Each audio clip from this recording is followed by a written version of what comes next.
got a made up mind. Yeah. No, I ain't going nowhere. The hands of Jesus. But then let's go a little bit further. Not only are some religious people binding the hands of Jesus and preventing him from blessing their lives, but we bind the hands of Jesus in another way. And that is corrupt government binds the hands of Jesus. Corrupt government binds the hands of Jesus. The Jewish and Roman governments during the time of Jesus on earth were filled with corruption. Caesar Augustus was being deified as an emperor in emperor worship. During the time of Jesus, Augustus was on the throne at Jesus' birth. And this man had people in Rome paying tithes to him as a great god. But not only did he do that, Herod, whom he had placed over the Jews, was taxing the Jewish people and using that money to build a great temple and to feed the priesthood, making the people poor because he put so much taxation on them. Right. And so there was corruption in Roman government, and there was corruption over Jewish government. And these combined were both exposed by Jesus as being immoral, unethical, unjust. And because Jesus had the goal to get up and say what he said, it cost him his life. And he was crucified. And I say all that to say this: corrupt government binds the hands of Jesus. What do I mean by corrupt government in our current day? We're seeing corrupt government in America. Amen. We're seeing corrupt government in this very nation. Amen. Somebody says, well, what are you doing, preacher? Talking about government. You need to stay in your lane and focus on church business. Well, government is church business. Government is Christian business. And as a preacher of God, as a man of God, as a gospel preacher, I don't limit myself from talking about anything. Because God speaks to everything. Yes, sir. When we look at the fact that corrupt government binds the hands of Jesus, we can look at one of the greatest ironies found in America. And it's found in our Star-Spangled Banner. Watch out. Part of it says, "O'er the land of the free and the home of the brave." The history of Native Americans screams otherwise than what that song says. Not only that, the history of African Americans in this country screams otherwise than what that song says.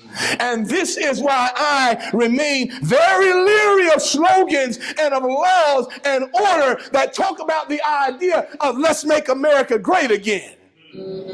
I want to know what America you're talking about. When I think about that kind of a statement, I'm a little leery as to exactly what the meaning is behind it. There have been too many past American eras that weren't so great for black folk. That's right. There have been too many past Americas that weren't so great for brown folk. Right. Weren't so great for yellow folk, weren't so great for red folk. So when you come around and you tell me, let's make America great again, I got to sit you down and ask you, what are you talking about? Right. What may be great to you may not be great to me. Right. What was great to you may not have been what was great for my ancestors. When you talk about law and order, I want to know what you're talking about. Right. I want to know whether you're talking about God's law, just law, or your law. That's right. And there is a difference. The current issues in our day still see us looking at injustices. We still deal with racial profiling in our day and time. Somebody says, I make a good amount of money. It doesn't really matter, does it? Racial profiling doesn't see money. It sees power. It sees power and the idea of trying to intimidate. And dollars don't necessarily buy that off. And sometimes, in some instances, the more you make as somebody who's not in the majority, so to speak, the more you get hate. We're dealing with gender inequality. I was just reading the other day how women, even in the 21st century, who do the same job aren't making the same wage as their counterpart.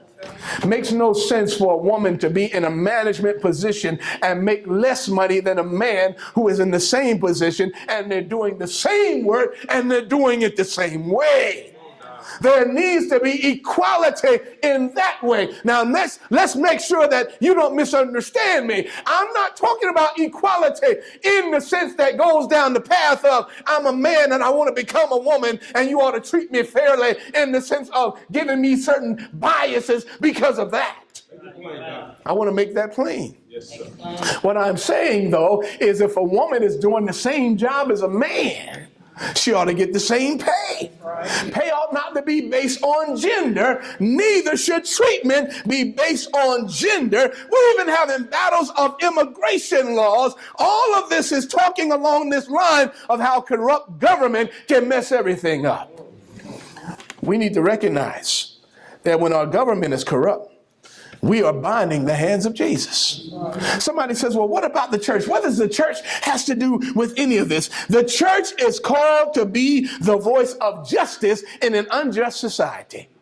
God never called us to be a body of people that sit in the corner, read a newspaper, shake our head, and go talk about how bad the world is. God calls us to be a people that is actively engaged in our communities, actively engaged in our society, actively engaged in our country. Don't me hear anybody talk about how horrible things are in the government and you never exercise your right to vote. I don't need to vote. That's of this world. Where do you think you are?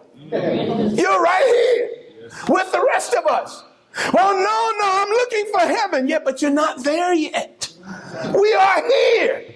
When Jesus came into this world, he didn't just talk about preparing for heaven, and he did talk about preparing for heaven, and that is the primary thing. However, the Lord also said, the Spirit of God is upon me to give sight to the blind, to relieve the oppressed.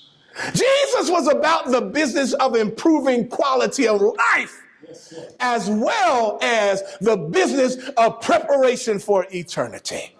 Our job then involves that we be involved in society. Christians are too often preparing to perpetuate injustice rather than fight for justice for everybody. And sometimes the church, or sometimes we find corrupt government binding the hands even of the church. When the church becomes co-opted by a political party and conservative or liberal agendas, we join in binding the hands of Jesus and preventing his healing work in the lives of individuals and communities all over this land. Don't be known as a Republican Christian. Don't be known as a Democrat Christian. Be known as a Christian. Be known as somebody who stands up for right, no matter who says it. Right is right, no matter who says it. I got news for you. Not all Republicans are on Jesus' side. Not all Democrats are on Jesus' side. The only thing on Jesus' side is truth. And that's where we need to be. In the truth lane. In the truth stand. And fighting for what's right, no matter who says it. Y'all look like y'all didn't like that one. Let me try to find something you like. But we often bind the hands of Jesus when we have corrupt government. But then there's a third. Gotta make up mind. Yeah. No, I ain't going nowhere.